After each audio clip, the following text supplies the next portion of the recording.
যদি চকু মেল খাই থাকে কিন্তু তেনেকুৱাই টোপনি যায় দেই সেইজন কুম্ভকৰ্ণ কিন্তু আমি দেখিবলৈ পাইছোঁ চাহ শ্ৰমিকসকলক বোলে মাটি দিলে বোলে বিক্ৰী কৰি মেলি বাগান শেষ কৰি দিব আচলতে ৰাইজক বুৰ্বক সজোৱাবৰ কাৰণে এইবিলাক কামবিলাক কৰি থাকে আজি এটা কথা বৰ দুখ পাইছোঁ এই কথাটো যে সদনত আমি দেখিবলৈ পাইছোঁ যে অখিল গগৈ ডাঙৰীয়াক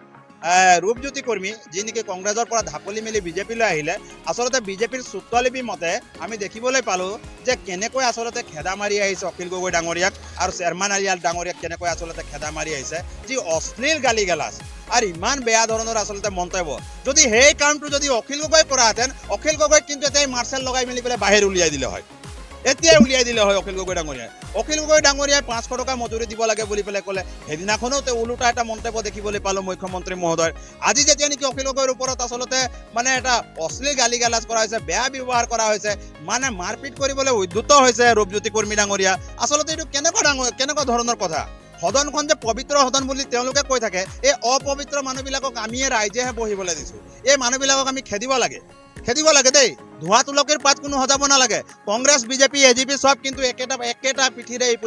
কিন্তু ইপিঠিৰে মুদ্ৰা কিন্তু এই কথাটো কিন্তু স্পষ্ট আমি কৰি দিছোঁ কিন্তু যিমান চৰকাৰ আহিছে সেইকাৰণে আমি নতুনত্বক আনিব লাগিব আমি নতুনত্বক কিন্তু আদৰি ল'ব লাগিব আৰু আমি এটা কথা আমি স্পষ্ট কৰিছোঁ যে সদনখনত যেতিয়া নেকি এজন উপাধ্যক্ষ থাকিব বা অধ্যক্ষ থাকিব তেখেতৰ ওচৰত যদি ইমান বেয়াকৈ যদি কথাবিলাক যদি কোৱা হয় আৰু এই মেছেজটো যদি নিউজত যোৱা হয় তেতিয়াহ'লে উঠি অহা নৱপ্ৰজন্মই বাৰু তেওঁলোকৰ পৰা কি আশা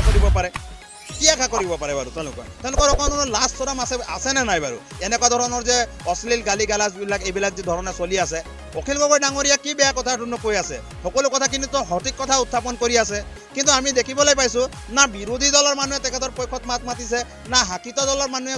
তেখেতৰ পক্ষত মাত মাতিছে এতিয়া এটা কথা মই আপোনাক কওঁ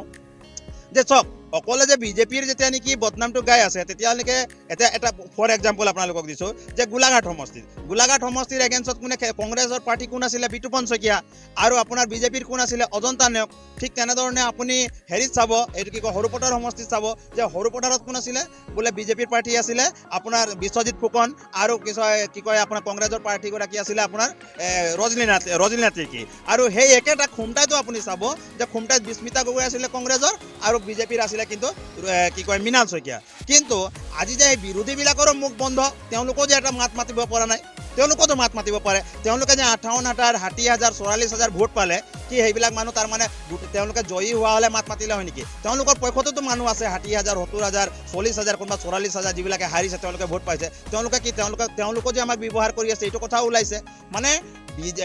এই বিৰোধী দল আৰু শাসিত দলৰ মই কৈছোঁ একেটা পইচা হয় 10 টকীয়া যিটো পইচা আছে 10 টকীয়াৰ ইপিঠিটোও মানে কংগ্ৰেছ হয় আৰু ইপিঠিটোও আচলতে বিজেপি হয় সিহঁতি দুয়ে মিলি মেলি পেলাই আচলতে মেনুপ্লেট কৰি মেলি পেলাই এইবিলাক আচলতে ৰাইজক এইবিলাক কামবিলাক কৰি তেওঁলোকে কিয় মাত মাতিবৰ কাৰণে নোৱাৰে বিৰোধী দলে যদি সক্ৰিয়তাৰে ভূমিকা লোৱাহেঁতেন আজি কিন্তু এইখিনি নহ'লে হয় এইবিলাক বৰ দুখৰ বিষয় সেইকাৰণে এতিয়া আমাৰ আদিবাসী চাহ জনগোষ্ঠীৰ লোকসকলে সমগ্ৰ অসমীয়া জাতিৰ লোকসকলে আমি সকলোৱে একত্ৰিত হৈ মেলি পেলাই কিন্তু নতুনত্বৰ ওপৰত আমি প্ৰাধান্য দিব লাগিব আৰু এটা কথা কওঁতে এইখিনিতে এতিয়া মাটিৰ কথা কৈছোঁ যে মাটি এটা যাকে তাকে দি দিছে এই পৱন সিং ঘাটোৱাৰে ACMSৰ যিটো নেকি আপোনাৰ কি কয় সভাপতি তেখেতে কি কৰিলে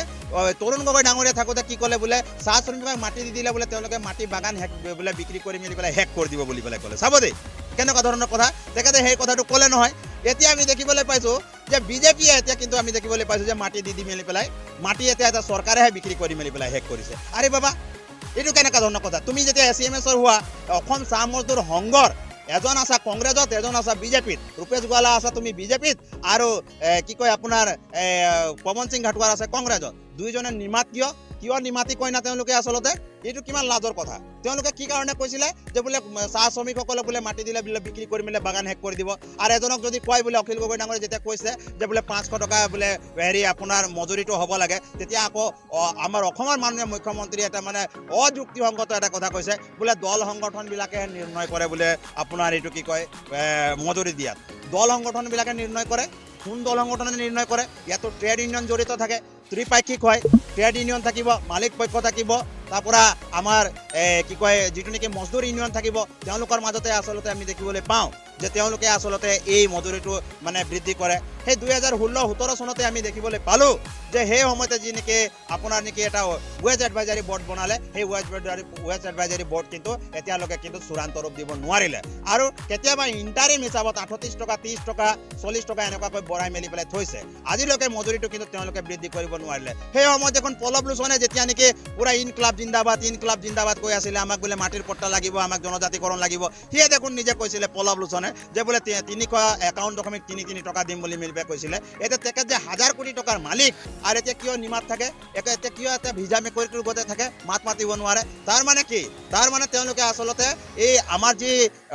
মানে জনজাতীয় সংগঠনবিলাক আছে সেইবিলাকক ব্যৱহাৰ কৰিছে নে নাই? ব্যৱহাৰ কৰি মেলি পেলাই সকলোৱে কিন্তু আচলতে আমি দেখিবলৈ পাইছোঁ নিমাত, কোনো মাত মাতিব পৰা নাই। না তেৰজ গোৱালা মাত মাতিব পাৰিছে, না সঞ্জয় কিশোৰ মাত মাতিব পাৰিছে, না ৰাজদীপ গোৱালা মাত মাতিব পাৰিছে, না ৰূপেশ গোৱালাটো আগতেই হাত সাৰি দিলে যেতিয়া মন্ত্ৰিত্ব দিলে। সেই সময়তে আচলতে আমাৰ অসমৰ মাননীয় মুখ্যমন্ত্ৰী হিমন্ত বিশ্ব শৰ্মালৈ এই কথাটো ঠেলি দিলে যে বোলে যি ক'ব বোলে মুখ্যমন্ত্ৰী মহোদয়, মই সেই মতেহে চলি যাম। আমাৰ তেখেতে সেই মতেই চলি আছে। তাৰমানে তেখেতক যে শাসনৰ গাড়ীটো লাগে আৰু মন্ত্ৰিত্বৰ পদটো যিটো লাগে, সেই পদটো তেখেতে যেতিয়া পালে এতিয়া স্তব্ধ, মাত মাতিব নোৱাৰে, কুম্ভকৰ্ণৰ নিন্দ্ৰাত আছে। আমি দেখিছিলোঁ যে কুম্ভকৰ্ণ যেতিয়া নিন্দ্ৰাত আছিলে, সমাধিন চকুটো কিন্তু জাপ খাই আছিলে তেখেতৰ। কিন্তু এজন কুম্ভকৰ্ণ আছে আমাৰ সদনত মাত মাতিব নোৱাৰা, চকু মেল খাই থকা কুম্ভকৰ্ণ, আৰু সেই কুম্ভকৰ্ণটো হৈছে ৰূপেশ গোৱালা ডাঙৰীয়া। সেইটো চকু মেল খাই থাকে কিন্তু তেনেকুৱাই টোপনি যায় দেই, সেইজন কুম্ভকৰ্ণ কিন্তু আমি দেখিবলৈ পাইছোঁ। এনেকুৱাতো আচলতে আমি মন্ত্ৰী দেখা নাছিলোঁ। আচলতে চাহ শ্ৰমিকে কোনটো পথে গতি কৰিবলৈ লৈছে, তেওঁলোকে কিন্তু অভিশাপৰো যোগ্য নহয়। এই কুম্ভকৰ্ণ আচলতে যিটো নেকি চকু মেলি পেলাই যি কুম্ভকৰ্ণ টোপনি যাব পাৰে, এইটো কিন্তু সেইটো কুম্ভকৰ্ণতকৈ এইটো কুম্ভকৰ্ণ কিন্তু সাংঘাতিক ডেঞ্জাৰ দেই। ইয়াক কিন্তু আচলতে আমি কিন্তু উখৰাই পেলাব লাগিব, নহ'লে কিন্তু আমাৰ জাতিটোৰ কিন্তু গত্যন্তৰ নাই কিন্তু দেই, এই কথাটো স্পষ্ট কৰি দিলোঁ।